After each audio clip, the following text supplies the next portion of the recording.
Hi, welcome to Supervision with a Vision. Today, Heather and I are talking about all the benefits of daydreaming as a supervisor or counselor. Right.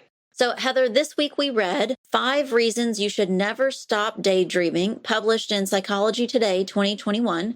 And in our article, the first reason we should all continue to daydream is the benefits that it has for problem solving. Right. It lets you maybe think outside the box a little bit. If you daydream about things, then you can discover something you might have not thought of just cognitively working out a problem. I think a way that I do this with with supervisees, but also with clients, is that I might ask them to let's just come up with all the silly ideas that you can come up with. Right.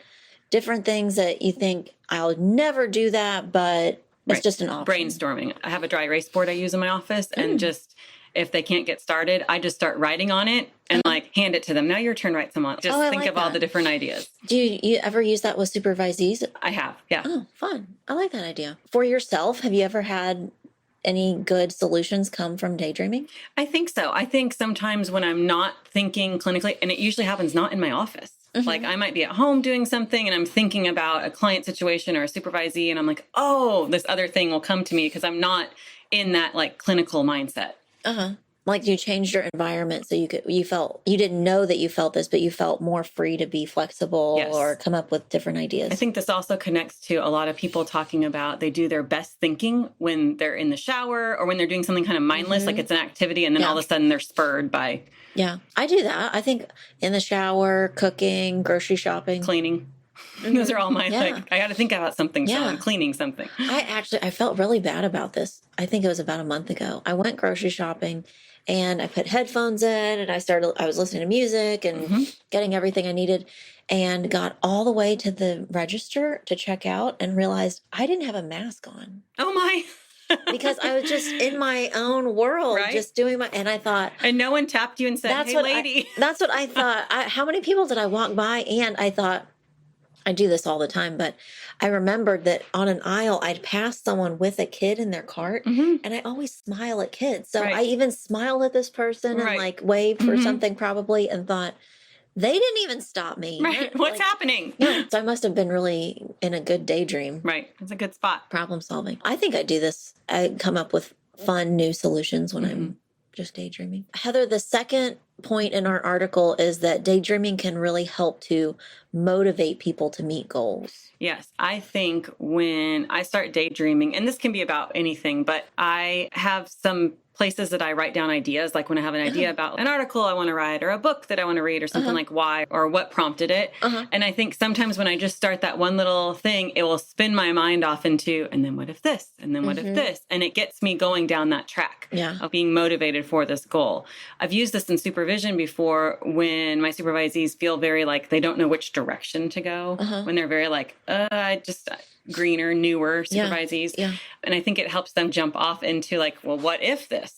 What if you took this position or did this job? And they kind of get motivated to go further, push farther. Well, it's already February now, but this time last year, January-ish, I went on a long weekend retreat. Oh, I remember that. And of course, this year there weren't any options like that. But I remember last year I was even trying to pick between which one sounded the most fun. Right. I'm really missing that. I feel like I started the year without a lot of direction on my goals, motivation, and I felt like that weekend was just the opportunity to daydream and think creatively and use lots of different tools to set goals and be motivated. And I'm missing that right now. When we're talking about daydream, we're giving our brain a vacation. I think as therapists and as supervisors, we think a lot about our clients and our supervisees in space and times that we're not necessarily working.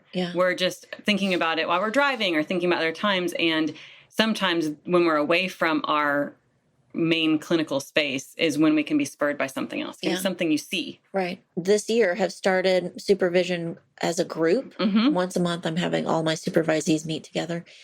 And they decided as a group that they wanted to use some of that time to talk about their career goals. That's great. And I'm really hopeful that it will be like daydreaming and they'll find motivation in that and they'll get like you said, like jumping off points from something one person said and like, oh, I could do this, and Right. that they'll each be excited about Right. new ideas. It's a great idea. Kind of leads us to our next point, which is stress reduction. How do you do this? How do you think daydreaming helps you with stress reduction? I think it might be one of my outside time. I know we've talked about it a lot on the podcast, but when I go on a walk or get out in our neighborhood and I'm outside, I think of different things, but it brings down my like intensity. Like it's, my brain got off on this other track. And because I was problem solving probably, and because I found some motivation, my stress level like decreases almost naturally. Like it's just like, oh yes, these other options are possible. It's been a long time now. I had a job where I had a horrible commute. It was really long, and it was through a lot of construction. Oh, yeah. So it felt like a tense drive. Yeah. But I realized when I stopped making that commute that I was using all that time in the car by myself to daydream and think. Absolutely. And I think the next position I held had almost no commute at all. And so I was home and dealing with people and things that needed to get done. And I would go, oh my God. I needed that time. Yeah. I realized I started really using it well and depending on it as a way to reduce stress. So, yeah, I think that's an important part. Now, also, my commute is really short. And so I will find different times or different ways to create some space for myself, or I'm not interrupted by other thoughts or other things I need to attend to, or it's more autopilot. Right. It's easy to get in that autopilot groove without really thinking about it. Heather, the fourth point in the article is empathy. Daydreaming helps to increase empathy. I think it's because your brain starts to think about like others, like how is that person affected or what is that person doing? One time when I was in the store with one of my kiddos, they were really little, but just at that age where like everything they say is funny, like talking about everything, and had my daughter in the cart, and she was a very talkative toddler. And apparently the lady in line behind me was very mad about something. And so she spoke up and she goes, "Mom, hey, do you see that lady? Why is she so mad?" And I was like, and so later on in the car, we talked about all the reasons that lady could be mad and maybe how we don't talk in line so loudly. But I go to that example because I'm like, it was really a moment of like, we had no idea what was upsetting that lady. It could just be because she was in line behind a lot of people. It could be anything. But getting to think about like, why was she mad? Maybe her feet hurt. Maybe she was in a hurry, thinking of all the things. And again, you're back to brainstorming, problem solving, but you're thinking of others. You're thinking of what else needs to. The example the article gave focused on when we read a fiction book or watch something on TV or watch a movie, that through watching those experiences and daydreaming and thinking about that and maybe putting ourselves in those positions or identifying with a character and thinking, I really like that character because what you relate to them or you don't relate to them, that all of those things build empathy.